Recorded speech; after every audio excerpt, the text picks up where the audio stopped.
ಇತ್ತೀಚಿನ ಕನ್ನಡ ಚಿತ್ರರಂಗದಲ್ಲಿ ರಹಸ್ಯ ಹಾಗೂ ಮನೋವೈಜ್ಞಾನಿಕ ಅಂಶಗಳನ್ನು ಒಳಗೊಂಡ ಸಿನಿಮಾಗಳಿಗೆ ಹೆಚ್ಚು ಪ್ರಾಮುಖ್ಯತೆ ದೊರೆಯುತ್ತಿರುವ ಸಮಯದಲ್ಲಿ ಈ ಚಿತ್ರವು ಪ್ರೇಕ್ಷಕರ ಗಮನ ಸೆಳೆದಿದೆ. ಕಥಾವಿನ್ಯಾಸ, ತೀವ್ರತೆ ಮತ್ತು ಕಲಾವಿದರ ಅಭಿನಯ ಚಿತ್ರದ ಪ್ರಮುಖ ಬಲವಾಗಿದೆ.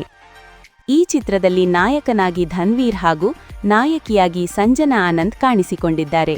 ಜೊತೆಗೆ ಶರತ್ ಲೋಹಿತಾಶ್ವ ಇತರ ಅನುಭವಿ ಕಲಾವಿದರು ಚಿತ್ರದ ತೀವ್ರತೆಯನ್ನು ಹೆಚ್ಚಿಸಿದ್ದಾರೆ.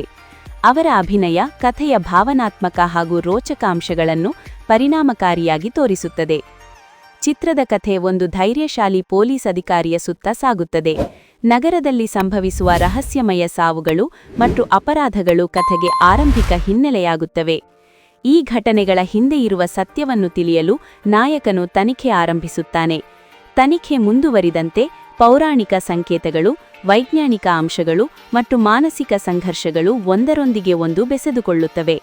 ಪ್ರತಿಯೊಂದು ಹಂತದಲ್ಲೂ ಹೊಸ ತಿರುವುಗಳು ಎದುರಾಗುತ್ತವೆ. ಇದರಿಂದ ಕಥೆ ಕುತೂಹಲಕರವಾಗಿ ಬೆಳೆಯುತ್ತದೆ. ಈ ಚಿತ್ರದಲ್ಲಿ ಛಾಯಾಗ್ರಹಣ ಪ್ರಮುಖ ಪಾತ್ರ ವಹಿಸಿದೆ.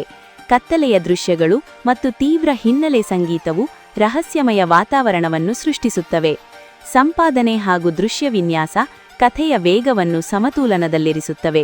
ನಿರ್ದೇಶಕರ ದೃಷ್ಟಿಕೋನವು ಕಥೆಯನ್ನು ಗಂಭೀರವಾಗಿ ಹಾಗೂ ಆಕರ್ಷಕವಾಗಿ ನಿರೂಪಿಸುವಲ್ಲಿ ಸಹಾಯಕವಾಗಿದೆ. ಚಿತ್ರವು ಕೇವಲ ಅಪರಾಧ ತನಿಖೆಯ ಕಥೆಯಲ್ಲ, ಇದು ಮಾನವನ ಮನಸ್ಸಿನ ಸಂಘರ್ಷ, ಭಯ, ನಂಬಿಕೆ ಮತ್ತು ಸತ್ಯಾನ್ವೇಷಣೆಯ ಕುರಿತು ಚಿಂತನೆಗೆ ದಾರಿ ಮಾಡಿಕೊಡುತ್ತದೆ.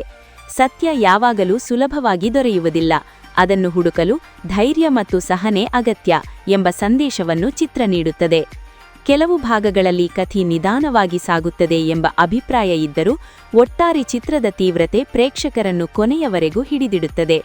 ನಾಯಕನ ಅಭಿನಯ ಮತ್ತು ಹಿನ್ನೆಲೆ ಸಂಗೀತ ಚಿತ್ರದ ಬಲವಾದ ಅಂಶಗಳಾಗಿವೆ.